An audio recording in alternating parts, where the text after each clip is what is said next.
김종천의 신나소 신나세 신명나는 소통 신명나는 세상 소통해보겠습니다. 부산 가톨릭대 김종천 특임 교수와 함께합니다. 어서 오십시오. 어서 오십시오. 네, 안녕하세요.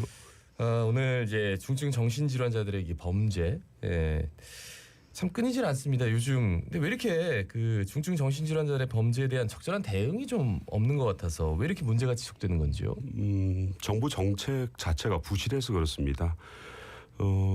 최근에 있었던 어떤 묻지마 이 살인이라든지 이런 부분들을 보면 이분들은 범죄자 이전에 조현병을 앓고 있던 정신과 환자였거든요. 네. 만약 이런 분들이 일반 범죄자와 달리 사전에 충분한 치료와 관리가 되었다라면 발생하지도 않았을 그 범죄였습니다. 이게 이제 제대로 그 치료나 관리가 되지 않은 채 지역사회에 있다 보니 무고한 시민들을 공격하는 범죄자가 되었는데 현재 이제 정신질환자에 관한 법은 어떻게 되어 있냐면 환자가 원하지 않으면 그 적시적소에 입원 치료를 받게끔 하는 것이 상당히 원활하게 되어 있지 않습니다. 예. 그것은 환자의 인권을 보호한다는 측면에서 이루어졌습니다만 이것이 오히려 도리어 공공의 안전을 위협하는 또 결과를 가져온 것이 아닌가 싶습니다. 예. 이 환자의 인권 강화가 이제 또 공공의 안전을 위협한다고 말씀하셨는데 어떤 의미에서 그런 거지? 정신질환자 같은 경우 정신질환이라는 이 질병 자체는 우리가 일반적으로 겪고 있는 신체적 질병과는 완전히 차원이 다릅니다. 기본적으로 정신질환이 가지고 있는 속성 중에 한 가지가 이 정신질환을 앓게 되면 특히 조현병을 앓게 되면요. 이 병에 대한 인식 자체를 잘 못하게 됩니다. 흔히 우리가 전문용어로 병식이라고 그러는데 그뿐만 아니라 어떤 판단 장애가 생기는데 우리가 신체적 질병을 갖게 되면 병원을 가야 되겠다. 언제쯤 어느 시기에 받아야 되겠다. 어떠한 방법을 통해서 해야 되겠다라고 우리가 알아보지 않습니까? 그렇죠. 근데 이 조현병과 같은 중증 정신질환 같은 경우는 이런 판단을 할 수 없는 상황이 됩니다. 그런데 이 상황에 환자의 인권을 보호하기 위해서 치료를 원하지 않으면 받기가 좀 까다롭게 해놓는다라는 것은 오히려 적절한 시기에 치료를 받지 못하는 이런 문제가 발생될 뿐만 아니라 치료를 받고 퇴원하고 난 이후에도 이 관리를 스스로 하지 않는 경우가 대다수입니다. 그러다 보니까 결국은 무고한 시민을 공격하는 이러한 사고가 발생되지 않나 싶습니다.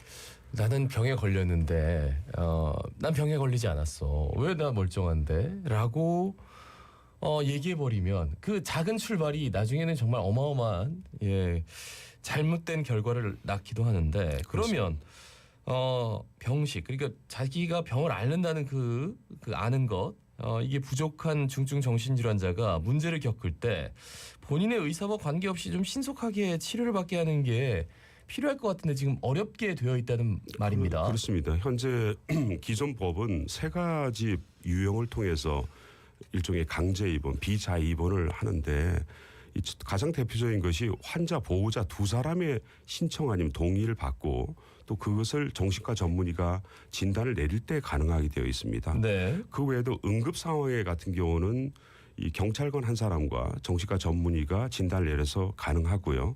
때로는 지방자치단체장에 의해서 2주간 입원이 가능하게 되어 있습니다만 법적으로는 이렇게 되어 있습니다만 현실적으로 이렇게 원활하게 신속하게 사고 위험이 있을 때 빨리 입원을 해야 되는데 그게 원활하게 이룰 수가 없다라는 게 가장 큰 문제가 있습니다. 예, 이제 이런 걸 만든 이유도 사실 뭐 예전 같은 경우에 이런 걸 악용해가지고 맞습니다. 강제로 입원시킨다거나 하는 사례가 있었기 때문에 그렇습니다. 아마 이렇게 한 것 같은데 근데 요즘 같은 경우에는 대부분 1인이나 2인 가구가 많단 말이지. 그렇다면 맞습니다. 보호자 2인의 신청이 사실 현실적으로 어려운 거 아닙니까? 맞습니다. 뭐 전국의 가구의 3가구 중 2가구가 1인, 2인 가구인데 네. 응급적 상황이나 정신질환이나 또 조현병의 문제를 겪었을 때 빨리 입원해야 되는데 1인 가구에서 어떻게 2인의 보호자를 빨리 동의를 받습니까?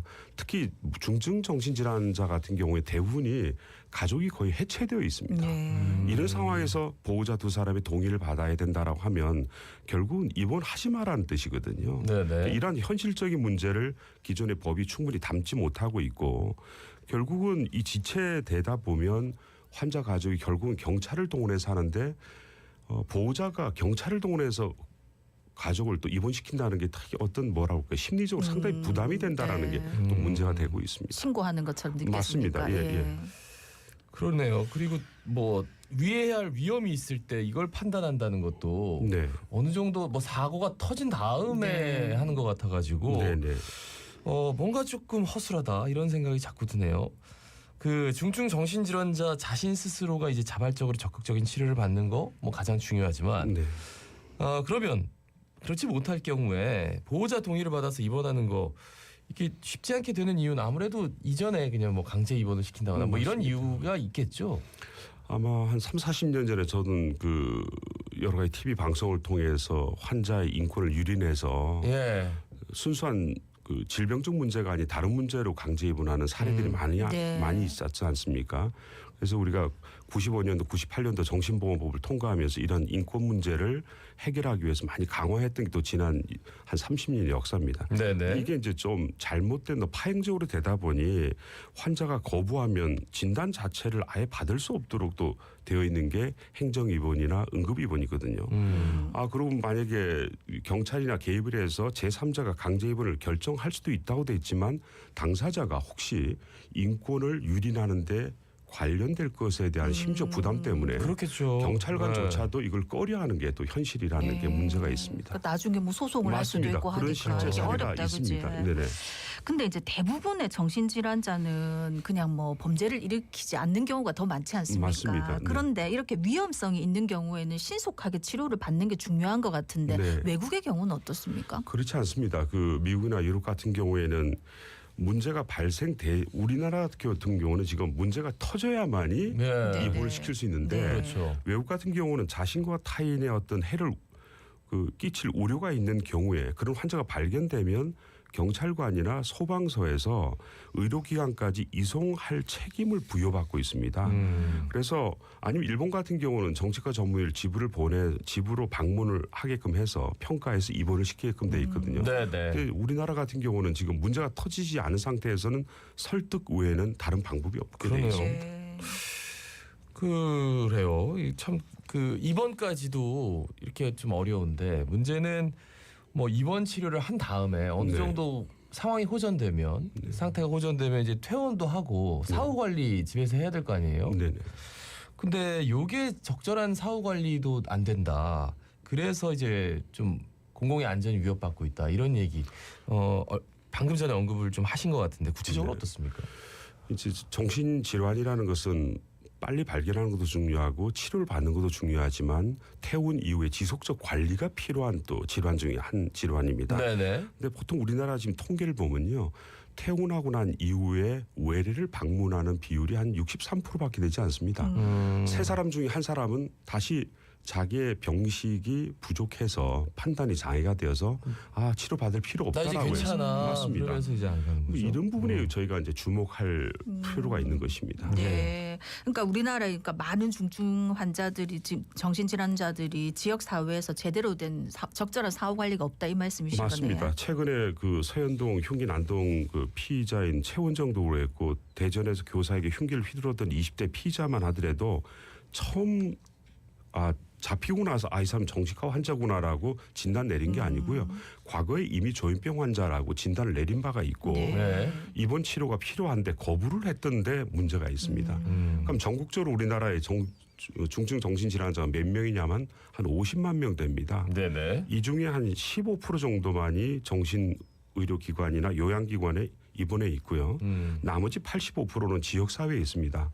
이 85% 중에 한 20% 정도 해당되는 한 9만 9천 명 정도는 지역사회 건강복지센터에 등록되어 있어서 어느 정도 관리가 되고 있는데 네네. 나머지 한 33만 명 정도는 결국은 내버려져 있다. 다시 말해 사각지대에 놓여져 있다라고 생각하시면 될 것 같습니다. 이 사각지대에 놓여 있는 이분들 좀 걱정이 되는데, 그러니까 어쨌든 지역 사회에 녹여서 잘 사셔야 되는 거잖아요. 사회 맞습니다. 구성원으로서. 그러면은 가족, 뭐 지역 사회, 국가 뭔가 좀 체계적으로 관리할 필요가 있을 것 같은데요. 뭐 기존에는 저희가 정신질환자 발생되면 이 책임을 가족에 다 물었습니다만 예. 현실적으로 봤을 때 그 중증 정신질환자가 성인이 되고 보호자가 다 돌아가시면 어떻게 된다고 생각되십니까? 보호하거나 책임질 사람이 없습니다. 네네. 그러니까 결국은 정신질환이라는 것은 단순하게 가족이나 지역사회만 책임을 물 것이 아니라 국가 개입을 해서 적극적으로 관리하는 제도가 마련돼야 되는 질환 중에 한 가지입니다. 네네. 이제 이런 게 이제 사회적 합의도 중요할 텐데 우리나라 국민들은 어떻게 생각하는가요? 국가기관에서 조사한 결과를 보면 대체적으로 강제 입원에 대해서 어느 정도 최근에 많이 허용한다는 쪽으로 바뀌었습니다. 인권을 유린하니까 안 된다라고 하는 의견보다 4배가 높습니다. 그뿐만 아니라 그 강제 입원도 빨리빨리 신속하게 해야 된다라고 생각하지만 그 못지않게 철저한 관리 체계를 마련하고 정신질환을 조기에 발견할 수 있도록 진단 강화가 필요하다 이런 지적도 최근에 조사 연구에서 나와 있습니다. 그러니까 국민들 생각처럼 정신질환 조기 발견 그리고 진단 강화 이거 뭐 굉장히 중요하다. 다들 느끼시는 것 같아요. 네. 예. 그 왜 아시다시피 보통 우리가 어디 아프면 좀 이상해 신체적인 그 변화가 발견되니까 바로 병원 가지 않습니까? 근데 보통 정신질환 같은 경우는 발병되고 나서 치료하기까지의 기간을 우리가 DUP라고 그래서 정신질환 미치료 기간이라고 부르는데 예. 선진국 같은 경우는 보통 정신질환이 발생되고 나서 5, 6개월 내에 병원을 가는데 저희 우리나라 같은 경우는 한 1년 7개월에서 한 2년 정도 후에 병원을 갑니다. 2배, 3배 정도 되네요. 예, 뭐 병을 키워서 가니 조기에 빨리 개입을 해서 치료를 받았다라면 이렇게 중증 질환으로 뭐라 그럴까 더 와전되지 않았을까라는 짐작을 해볼 수 있습니다. 근데 교수님 저는 궁금한 게 뭐 네. 어디가 아프면 열이 난다든지 뭐 이런 증상이 있다니까 어떤 증상이 있을 때 치료를 권하든지 아니면 내가 그런 증상이 있으면 병원에 가야 되는 겁니까? 저는 정신과 전문이 아니기 때문에 예. 그에 대해서 언급하는 자체도 월권이라고 생각합니다만 네. 제가 그 교환 교수로 미국에 있을 때 미국의 문화 중에 가장 좀 깜짝 놀랐던 게요. 저하고 별로 친하지도 않은데 자신들의 어떤 정신적인 문제나 가족의 어떤 신경적인 문제를 남들과 쉽게 이야기를 하더라고요. 만약 우리나라에서는 만약 그런 문제가 잘 모르는 사람을 이야기할 수 있을까? 저 같은 외국인한테 막 본인의 가족 이야기, 부부 이야기를 하는 걸 보고 다음 주에 정신과 진료를 상담을 받기로 했다. 뭐 제가 보기에 멀쩡한 분인데, 근데 우리 사회에는 아직까지 정신 질환에 대해서 편견과 낙인감이 심하다 보니 혹시나 내가 그런 문제를 발설했거나 병원을 이용했을 때 남으로부터 좀 편견을 받지 않을까, 네네. 오해를 받지 않을까라는 염려를 상당히 많이 하는데 차이가 있습니다. 예, 그러니까 제가 이제 워낙 우리도 모르니까 문화 자체가 맞습니다. 제가 궁금해서 잠시 여쭤봤던 거고 어쨌든 뭔가 좀 이상하면 빨리 병원에 가서 얘기를 그렇습니다. 들어보고 하는 게 중요한데 아까 말씀하셨을 때 그러니까 정신질환 미치료 기간이 네. 긴 게 문제라고 하셨잖아요. 이게 맞습니다. 길어지면 어떤 문제가 생기는 거지? 많은 연구 결과에 미치료 기간이 길면 길수록 재발 가능성이 높아진다라는 결과가 있습니다. 결국 병을 키워서 가다 보니 초기에 간단하게 치료할 것이 계속 몇 번에 의해서 치료를 할 수밖에 없는 상황이 되는데 실제로 우리나라 같은 경우에